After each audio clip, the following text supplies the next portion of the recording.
Ada sebuah rahasia bernegara yang juga merupakan pelajaran di akademi dulu, yaitu bagaimana strategi bernegaranya Bapak Negara Indonesia, yaitu Bung Karno. Tentunya sebagai putra Indonesia, kalau di akademi dulu ada cerita sejarah yang membawa nama Indonesia, bangganya bukan main. Maklum, itu di negara seberang soalnya. Dalam hal keilmuan di akademi dulu, sekedar menginformasikan urusan Rothschild, ada lebih dari 10 jam pelajaran di kelas menjelaskannya. Misalnya, bagaimana mereka temurun mengendalikan kawin antar sepupu demi menjaga kemurnian turunan mereka dan menjaga harta mereka dalam sistem distribusi keuangan dan kendali sumber daya alam dunia. Jadi, ketika pelajaran bernegara dari banyak negara diajarkan, selain dari sisi who control the world dan how the world work, sampailah ke strategi bernegaranya Bung Karno. Dan ini keren sekali. Ceritanya kita sederhanakan.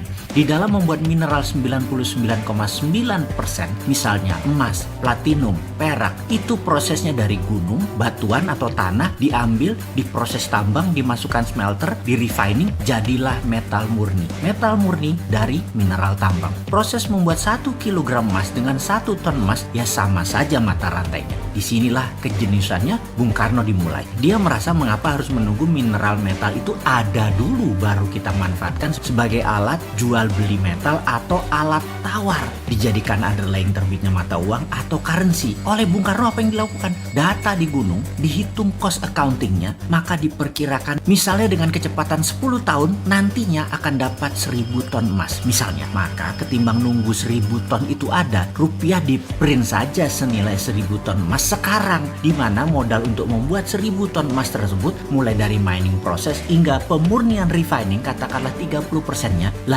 gunungnya gunung sendiri ngapain dibayar? Karena itu harganya cuma 30%. Yang dibayar hanya proses tambang hingga pemurnian saja, karena itu dapatnya cuma 30%. Yang 70% uang cetak tadi untuk membangun proyek produktif. Dan proyek produktif seperti industri tidak harus di Indonesia, bisa di luar negeri. Proyek industri tadi adalah underlying lapis kedua selain emas dan hasil metal mineral tambang di Indonesia tadi. Dengan ide tadi, maka di tahun 1955 sebagai dasar undangan 50 negara hadir di Indonesia dalam konferensi Asia Afrika, dikatakan bahwa mereka atau kita bersama-sama akan membangun poros tengah negara non-blok, tidak miring ke Soviet, tidak miring ke NATO Amerika. Non-blok akan membangun kekuatan ekonomi dengan porosnya Indonesia dan akan membiayai banyak proyek industri di negara-negara non-blok. Apa yang terjadi? Benarlah hadir pemimpin revolusi dari setiap negara dalam undangan tadi. Tiongkok, India, Pakistan, Mesir, Korea Utara, Kuba, semua tokoh revolusioner semua mengharap dukungan Indonesia. Bayangkan ada Nehru, Gamal Abdul Nasser,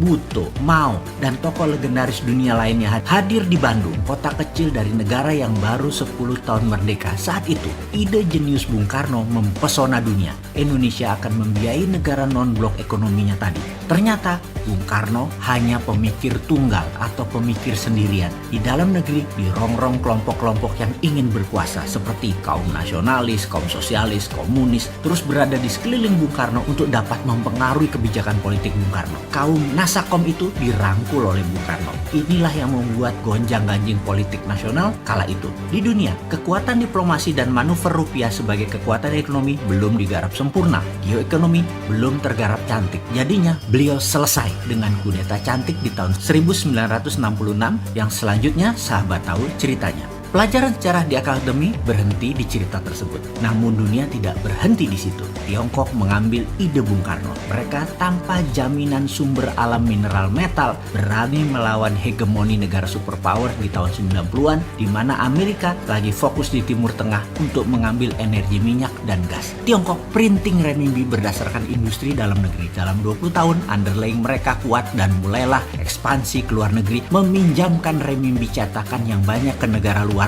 dengan nama obor, One Belt, One Road. Lebih sempurna rencana Tiongkok bukan hanya meminjamkan renminbi, tetapi juga teknologi, peralatan permesinan, tenaga kerja, semua harus dari Tiongkok. Sempurna rencana mereka jauh lebih baik daripada rencana awal Bung Karno. Ide Bung Karno jenius, tapi anak cucu dan putra bangsa nggak paham akan geopolitiknya Bung Karno. Strateginya mudah dibaca waktu itu dan mudah dipatahkan karena Bung Karno sendirian. Sekarang, mengapa kita tidak sempurnakan lagi ide Bung Karno, ide Patih Gajah Mada, ide Tiongkok dengan menggunakan sumber daya alam dan rupiah. Beranikah kita melakukannya? Sekarang kita tidak boleh terjebak obor Tiongkok lagi dan permainan hutang serta bunga IMF Amerika. Kita harus bermain cantik di antara dua kekuatan. Dengan kekuatan mineral road, kita mengingatkan jangan miring ke Amerika, jangan miring ke Tiongkok. Saat ini kita miring ke salah satu sisi. Kita tidak netral lagi. Kita bisa dilihat menyalahi amanah undang-undang sebagai negara netral, negara bebas aktif. Dan informasi ini hanya mengingatkan, gunakan lebih dari satu hati di dalam mengelola negara. Hati-hati.